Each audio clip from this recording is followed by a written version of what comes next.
감성경제방송 돈다방 미쓰리 8월 17일 수요일 방송 시작하겠습니다. 저에게는 두 개의 시간이 공존합니다. 하나의 시간은 8월달 달력을 보면 어느새 8월 중순에 와 있고요. 낮에는 여전히 덥지만 밤에는 선선하고 새벽에는 쌀쌀하기까지 합니다. 그런 가을바람을 느끼면서 야, 벌써 가을이야? 또 이렇게 한 해가 가는 거야? 시간 진짜 빠르다 라고 느끼는 시간이 하나 있는 반면에 다른 하나의 시간은 윤석열 정부가 취임한 지 세상에 100일밖에 안 됐어? 한 10년 된 것 같은데 이런 시간? 이 두 개의 시간이 공존합니다. 굉장히 제 머리가 혼란스럽죠.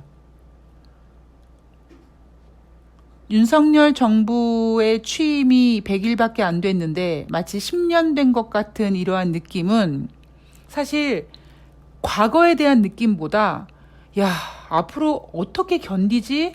하는 그 고통을 미리 느끼다 보니까 더 힘들게 생각이 드는 게 아닌가 싶습니다.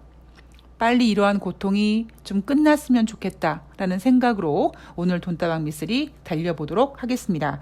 자, 오늘 돈다방 미쓰리 8월 16일 화요일 뉴욕 증시 마감 현황을 먼저 체크를 해볼 텐데요. 뉴욕 증시 어마어마하게 강하다라는 이야기를 해드리고 있죠. 저뿐만 아니라 정말 코스피 지수가 2200 깨진다, 2100까지 갈 수 있다라고 험악한 전망을 했던 전문가들조차도 야, 어떻게 뉴욕 증시가 이렇게 올라갈 수가 있지? 하고 입이 떡 벌어질 정도로 뉴욕 증시가 강합니다. 그리고 형님인 뉴욕 증시가 강하다 보니까 우리도 그들만큼은 못 따라가지만 그들의 뒷다리라도 붙잡고 늘어지고 있고요. 그 덕분에 2500포인트의 안착을 하는 모습이 나타나고 있습니다. 자, 뉴욕 증시가 강한 이유 어제 방송에서 말씀해 드렸는데 다시 한번 정리해 드리면 7월달 FOMC 회의가 끝나고 시장 예상대로 75bp 금리 인상을 했습니다. 75bp 금리 인상 주식시장에 결코 호재가 될 수 없지만 시장에서 예상했던 대로 벗어나지 않았다라는 안도감을 가지고 크게 하락하지 않은 상태에서 랠리를 시작했습니다. 7월달 FOMC 회의 이후에 뉴욕 증시가 상승할 수 있었던 가장 강력한 원동력은 바로 8월달에 FOMC 회의가 없다라는 점, 9월달 FOMC 회의가 한참 남았다라는 점이죠.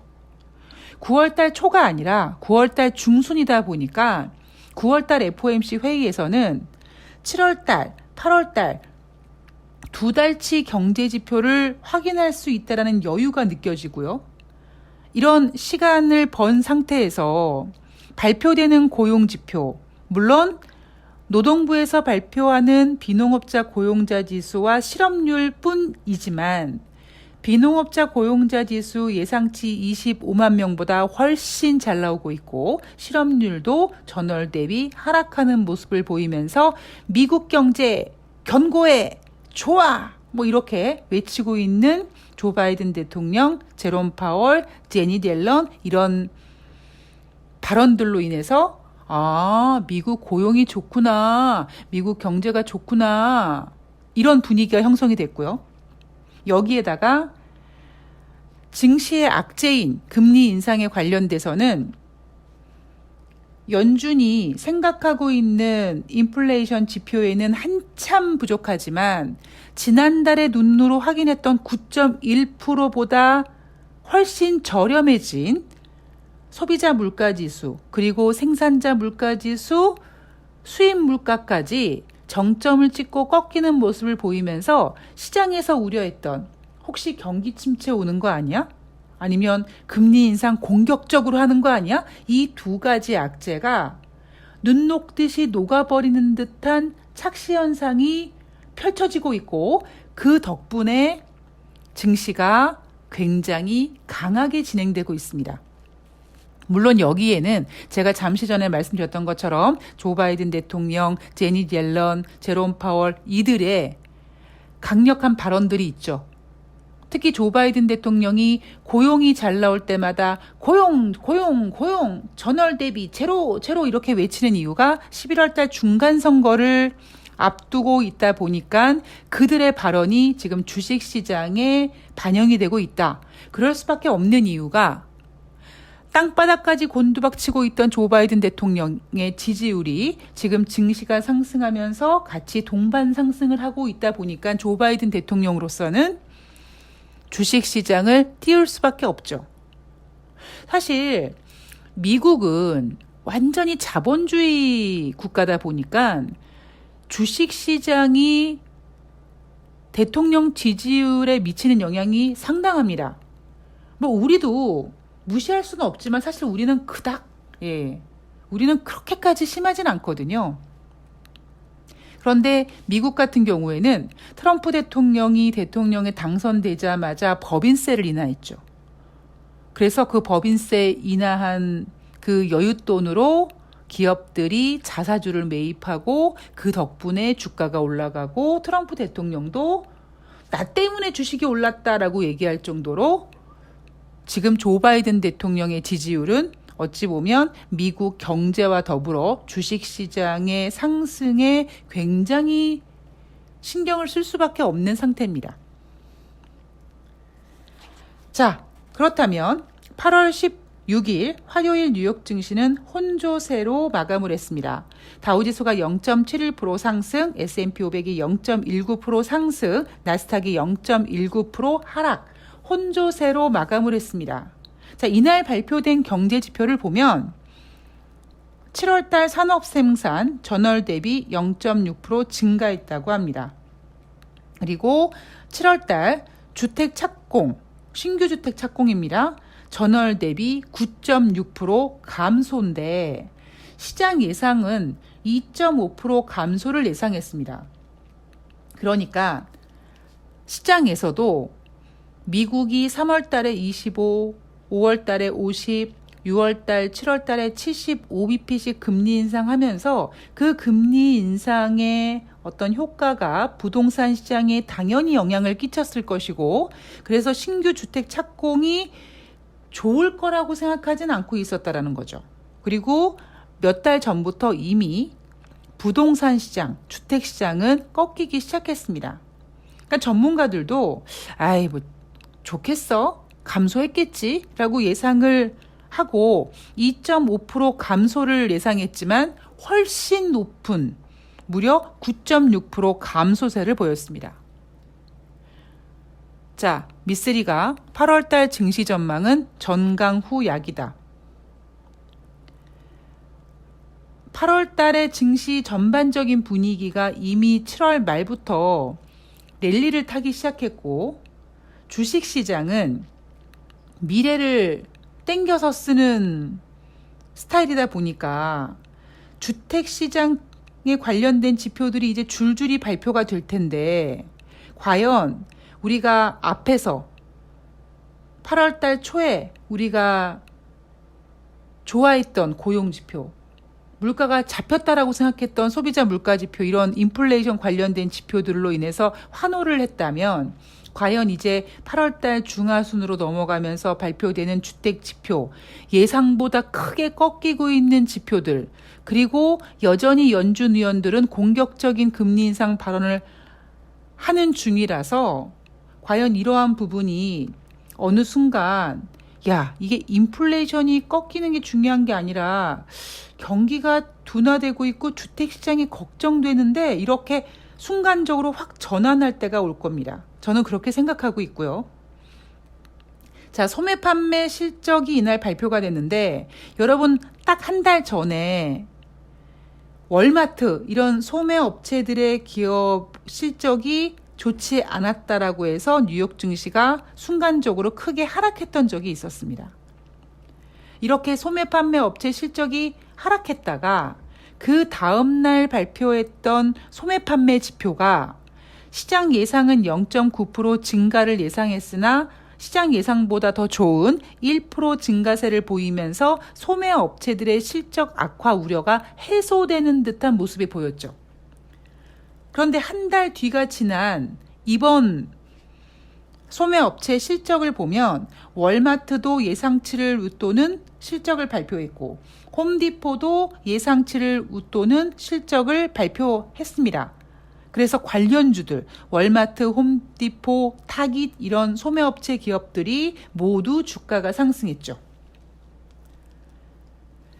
자, 오늘자로 9월달 FOMC 회의 D-Day 34일 남았습니다. 시간이 한참 흘러가고 있는데요. 아직까지 30일 바뀝니다. 아마 30일 안으로 돌아야지만 이제 9월달 FOMC 회의가 눈앞에 가까워지고 있다는 거를 실감하게 될 겁니다. 왜 우리도 그러잖아요. 가끔씩 뭐 지금도 저는 그런데 뭐 이런 뭐 홈쇼핑이라든가 뭐 이런 거 보면 벌써부터 뭐 추석 선물 이런 얘기 나올 때마다 아, 추석인가? 그리고 달력을 봅니다. 오, 추석이 얼마 안 남았네.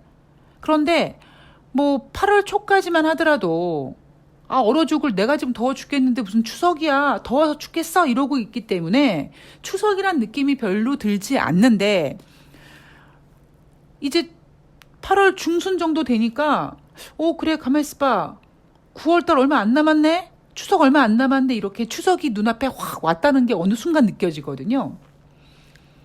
FOMC 회의가 마치 추석 연휴라고 생각한다면 34일 남았기 때문에 아직은 여유가 있지만 이게 이제 D-Day 30일 안으로 들어오면 아유 가만히 있어봐. 9월달 FOMC 회의가 얼마 남지 않았네. 이렇게 생각하게 된다는 겁니다. 자, 아직 여유가 있다 보니까 지금 현재 미국 금리 선물 시장에서는 9월달 FOMC 회의에서 50bp 금리 인상을 할 것이다, 75bp 금리 인상을 할 것이다. 이 두 가지 의견에 대해서 비등비등합니다.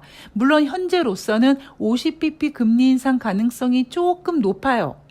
왜냐하면 우리가 지난주에 발표했던 소비자 물가, 생산자 물가, 수입 물가가 모두 둔화되는 모습을 확인했기 때문에 50bp 금리 인상이 75bp 금리 인상보다는 살짝 확률이 높습니다. 그런데 75bp 금리 인상도 만만치가 않습니다. 그 이유는 뭐냐면 연준이 저렇게 공격적으로 금리 인상을 팍팍 했는데도 고용지표가 좋네? 하다못해 소매업체 실적도 좋네? 그리고 연준이 바라는 인플레이션 목표치 아직 한참 남았네? 이런 생각들이 여전히 공존하다 보니까 9월달에 FOMC 회의에서 75bp 금리 인상도 할 수 있다라는 의견이 크게 꺾이지 않고 있다는 거죠.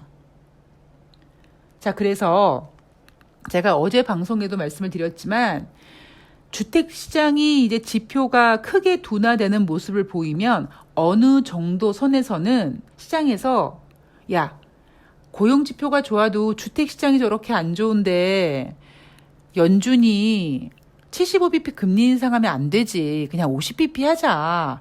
이런 의견이 나오면서 뉴욕 증시가 조금 더 강할 수 있다라고 말씀을 드렸죠. 이론상으로는 그렇지만 약간 이걸 심리적으로 말씀드리면 이렇게 강한 이유가 뭐냐면 지금 어마어마한 유동성의 제동거리가 조금 더 길어지고 있는 거다라는 이야기를 어제 방송에서 드렸습니다. 자, 그렇다면 뉴욕 증시가 아직까지 여유 있는 제동거리를 남겨두고 계속 좋을 것인가라는 걸 본다면 우리가 또 생각해야 되는 부분이 있죠. 왜냐하면 보세요 여러분. 제동거리가 아직 남았어. 그 제동거리는 제가 지금까지 방송에서 얘기한 모든 내용을 통틀어서 정리를 해보면 나쁘지 않다라는 거거든요.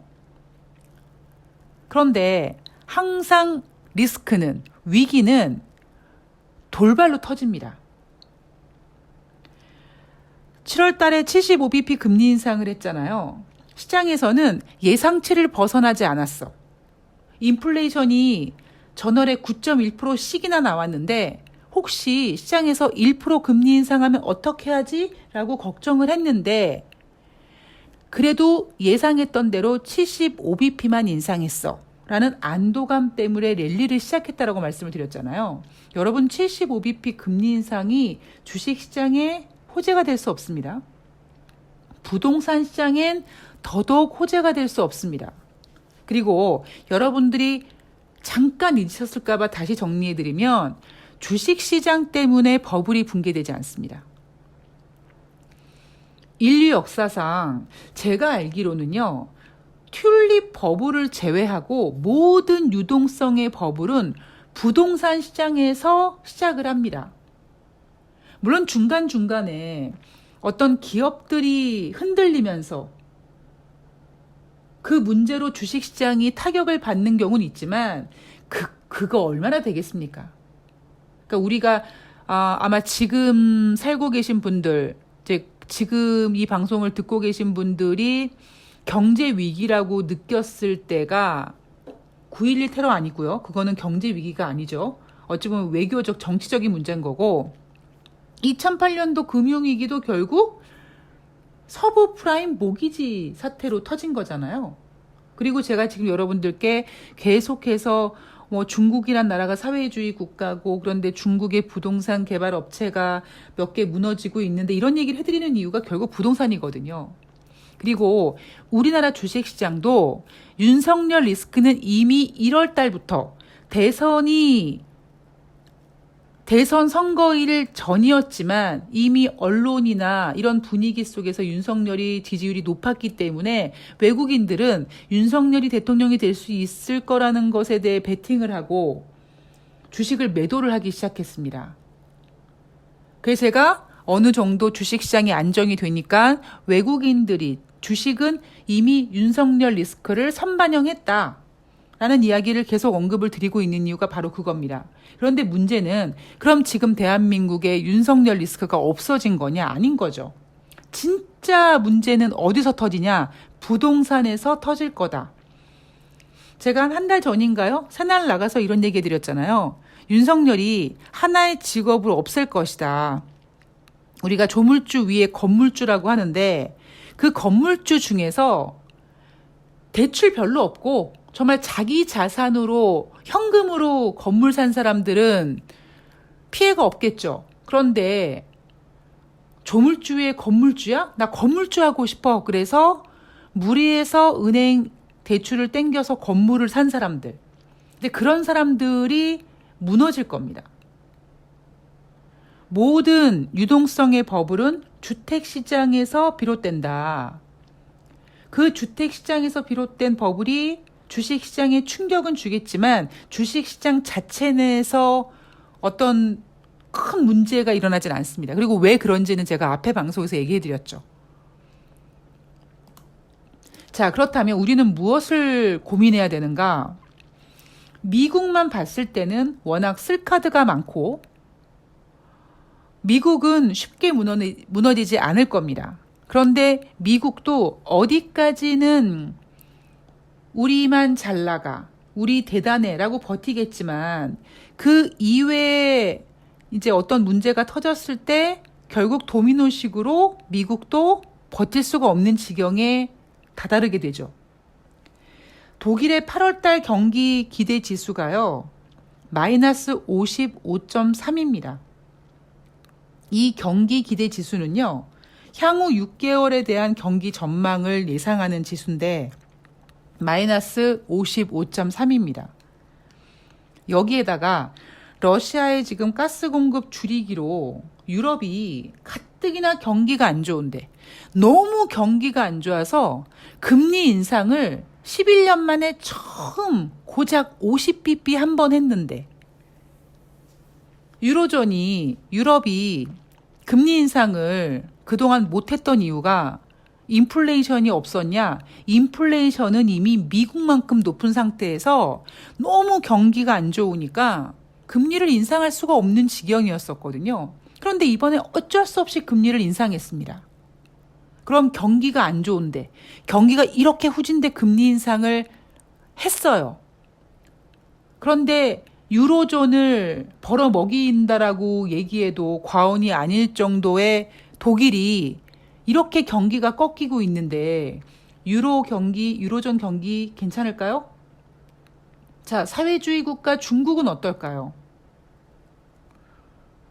제가 말씀드리는 거는 여러분들께 공포감을 드리는 게 아니라 자꾸 시장에서 보면은요, 주식 시장에서 보면 여러분 보세요. 뉴욕 증시 마감 현황을 보면 뉴욕 증시 괜찮아. 뉴욕 증시에 대한 이야기만 나오지 그 외적인 이야기 나오는 거 있습니까? 하나도 없잖아요.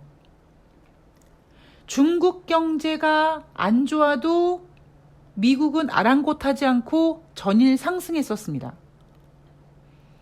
그렇다면 우리 주린이 분들, 개인 투자자 분들은 사실 본업에 충실하다 보니까 일명 전문가들이라고 하는 사람들이 얘기해 주는 부분만 집중적으로 보니까 다른 생각은 못하게 되는 거죠.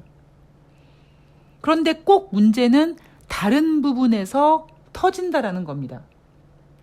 자, 오늘 밤 7월달 미국의 소매 판매가 발표가 됩니다. 제 예상으로는 잘 나올 거예요. 왜 잘 나오느냐? 지금 미국의 고용지표, 특히 노동부에서 발표되는 비농업자 고용자 지수가 예상보다 훨씬 잘 나오는 이유.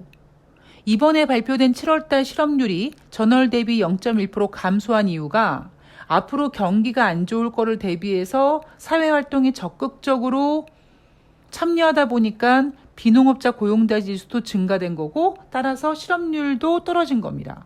반면에 기업의 채용 공고 줄고 있고 감원 계획 늘고 있고 목요일마다 발표되는 주간 신규 실업상 청구 건수는 26만 명에 지금 육박했습니다. 육박한 게 아니죠. 이미 26만 명 넘어가 있죠. 저는 솔직히 27만 명까지 나오지 않았나 싶습니다. 워낙 발표되는 주간 신규 실업상 청구 건수가 전주와 확연하게 막 1만 건 정도의 변동성을 보이다 보니까 지난주에 발표된 주간 신규 실업상 청구 건수가 26만 1000명 정도로 나와 있는데 이것도 분명히 수정되었을 가능성이 높고요. 아마 지금 한 27만 명 정도 와 있지 않나 하는 생각을 합니다. 따라서 고용지표가 좋은 이유, 그리고 또 하나 지난달의 소매 판매도 예상치 0.9보다 잘 나온 1.0% 증가로 나왔죠. 자, 소매 판매가 잘 나오는 이유, 미국 경제가 좋아서라기보다 미쓰리의 주장은 앞으로 인플레이션이 쉽게 꺾이지 않을 거기 때문에 미국 국민들이 먼저 물건을 사재기를 하는 그런 영향이다라고 말씀을 드렸습니다. 제가 그렇게 주장하는 근거는 뭐냐 하면은요. 미국의 경제지표, 물론 뭐 미국이나 우리나라나 전 세계가 경제지표를 발표하는 그 어떤 날짜나 요일이 이런 것들이 좀 정해져 있지 않습니까? 그러면 여러분 우리 한 달 전으로 돌아가서 한 달 전에 7월의 두 번째 주 뭐가 나왔습니까? 소비자 물가 지표가 나왔죠? 발표됐죠? 그때 여러분 지표가 9.1%였습니다. 그 전월에는 8.6%였고요. 시장 예상은 8.8%를 예상했는데 전월 대비 그리고 시장 예상보다 훨씬 높은 9.1%의 인플레이션 지표가 발표가 됐습니다. 그러면 미국 국민들은 어떤 생각을 할까요? 인플레이션이 더 높아지고 있으니까 앞으로 꺾이기보다는 계속 물가가 올라갈 거야 라는 생각 때문에 물건을 사재기할 가능성이 있죠. 따라서 오늘 밤에 발표되는 미국의 7월달 소매 판매도 여전히 그런 분위기의 움직임이 나타날 가능성이 있습니다. 물론 이번 8월 달에 발표된 7월달 소비자 물가 지표는 9.1%가 아니라 8.5%라는 꺾인 지표가 발표가 됐지만 아직까지 그러한 인플레이션이 꺾이는 모습은 미국 국민들에게는 휘발유 정도, 차를 운전할 때 기름 넣는 정도의 가격이 꺾였다라고 예상을 하지 다른 실물 경제에 대해서는 아직까지 물가가 싸다는 생각, 쉽게 꺾일 거라는 생각은 아직까진 부족하다라는 거죠. 여기에다가 제가 어제 방송에도 말씀드렸지만 뭐 기후 변화라든가 이러한 모든 부분들이 그리고 또 하나 뭐가 있냐면 제가 경제가 앞으로 안 좋아질 거기 때문에 사회 참여를 많이 한다 이런 얘기 해드리고 있잖아요. 여러분 생각해 보세요. 앞으로 내가 수입이 좀 줄 수도 있다라는 생각을 하면 앞으로 살지 못할 물건들을 좀 미리 사놓지 않습니까? 있을 때 땡기라는 얘기가 있죠. 물론 바로바로 먹어야 되는, 먹고 사는 음식에 관련돼서는 미리 사다 놓을 수는 없지만 그 다른 물품들에 대해서는 여유 있을 때 구매해 놓는 게 인간의 심리입니다. 따라서 그러한 영향이 이 소매 판매에 작용이 돼서 오늘 밤에 발표되는 미국의 소매 판매 지표도 나쁘지 않게 나올 거라고 생각하고 있습니다. 그렇다면 결국 아마 내일 새벽에 끝날 뉴욕 증시에서 이런 얘기 나오겠죠? 소매 판매 잘 나왔다. 미국 경제 좋다. 그럼 또 조 바이든 대통령이 그거 보세요. 미국 경제 좋아요. 경기 침체 없어요. 라고 얘기하겠죠. 그러면 또 뉴욕 증시는 헷갈릴 겁니다. 가만히 있어봐. 경기가 나쁘지 않으니까 75bp 금리 인상할까? 인플레이션 잡혔는데 50bp 할까? 이런 식으로 아마 제 생각에는 뭔가 확실한 신호가 있기 전까지는 뉴욕 증시는 이런 식으로 혼조세를 좀 보이고 그리고 경제 지표, 뭐 소매 판매라든가 뭐 이런 지표들 관련돼서 이렇게 살짝 움직이지만 전반적으로 봤을 때는 방향성을 찾기 위해서 조금 횡보할 가능성이 높습니다. 과연 어떠한 이슈가 뉴욕 증시의 방향을 바꿔놓을 것인지. 갑자기 뉴욕 증시에서 연준이 9월 달에 50bp 금리 인상할 겁니다라고 얘기할 가능성은 좀 없죠. 50bp 금리 인상 가능성이 확실시되면 뉴욕 증시는 랠리를 더 이어갈 겁니다. 그런데 지금 분위기에서 제가 다우지수 200일선에 대한 이야기를 해드렸는데 200일선을 뚫는 게 그렇게 지금 만만치가 않거든요. 그랬을 때 우리 투자자분들은 만약에 다우지수가 200일선을 뚫으려면 뭐 잠깐은 뚫을 수 있어요. 근데 제가 얘기하는 거는 잠깐 뚫는 건 아니에요. 우리가 뭐 인생을 원투데이 사는 거 아닌 것처럼. 그랬을 때 강력한 랠리를 보이기 위해서 연준이 금리를 75bp를 포기한다라는 확실한 신호가 나와야 되고 그 신호가 나오기 위해서는 필요한 거는 경기 침체를 걱정할 만한 부동산 지표입니다. 주택 지표인 거죠. 그게 아니라면 대외적인 유럽 경제가 안 좋고 뭐 중국 경제 지표가 지금 계속 안 좋게 나오고 있기 때문에 이러한 외부적인 요인이 뉴욕 증시를 좀 흔들 가능성이 있습니다. 여기에다가 이제 다음 주가 되면은요. S&P 글로벌에서 발표되는 PMI 지표가 발표되는데 한 달 전에 발표된 S&P 글로벌 제조 PMI 지표는 47이 나왔습니다. 기준선 아래로 떨어졌습니다. 그리고 필라델피아 연준의 경기 전망도 다음 주에 발표가 됩니다. 그리고 이제 다음 주가 되면 9월달 FOMC 회의가 눈앞에 가까워지는, 즉 D-Day 30일 안으로 들어오고 있는 거죠. 자, 제가 지금 오늘 주저리 많은 이야기를 했는데 이제는 어느새 랠리를 좀 마치고 뉴욕 증시 랠리를 좀 마치고 이제 다시 현실 감각을 깨우고 그래 금리 인상을 50을 하든 75를 하든 금리 인상은 주식시장에 안 좋아. 미국도 지금 소비자 신용이 장난이 아니거든요. 소비자 신용이 뭡니까? 결국 가계대출이거든요. 그것도 장난 아니죠. 주택시장 위축됐죠.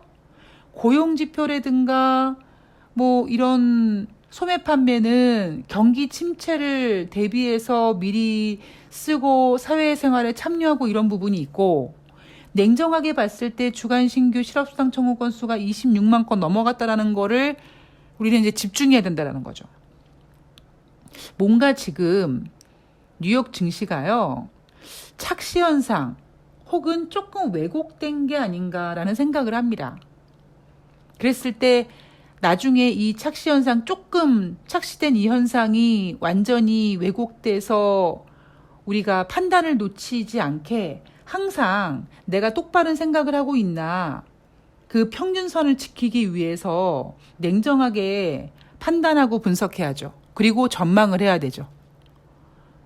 지금 여러분 뉴욕 증시가 저렇게 200일선을 막 눈앞에 두고 뚫레 만에 할 정도로 강할 이유가 없습니다. 저는 지금 뉴욕 증시 랠리에 조 바이든 행정부의 정치적 영향이 굉장히 많이 포함됐다고 생각을 합니다. 그런 거품을 좀 걷어내고 이제 오늘이 8월 중순이니까 이제 우리는 2022년 하반기를 준비를 해야 되거든요. 저는 하반기에 여러분들이 가장 많이 듣게 될 얘기가 유로존의 경기 침체가 아닐까 싶습니다. 그러면 미국 증시는, 뉴욕 증시는 언제까지는 자기 잘난 맛에 갈 길을 가겠지만 결국 뉴욕 증시도 유로존의 경기 침체에 버티지 못할 겁니다. 자, 이러한 그 평정심과 기준선을 계속 잡는 작업, 우리 투자자분들이 계속 해야 될 거라고 생각을 합니다. 자, 오늘 하루 좋은 하루 되시고요. 방송이 끝날 무렵에 지수가 좀 하락하기 시작하네요. 코스피가 지금 마이너스 10포인트, 그리고 코스닥도 마이너스 7포인트 정도 유지가 되고 있는데, 뉴욕 증시는 뉴욕 증시 갈 길을 가지만 뉴욕 증시와 우리나라 증시, 즉 선진국과 신흥국, 특히 미국과 한국이 분리가 되면서 이제 주제 파악하는 시간이 도래할 겁니다. 자, 대한민국 8월 23일인가요? 예, 금통위 금리 결정 회의 있습니다. 여러분 놓치지 마시고 체크하시기 바라고요. 전 내일 방송에서 뵐게요. 고맙습니다.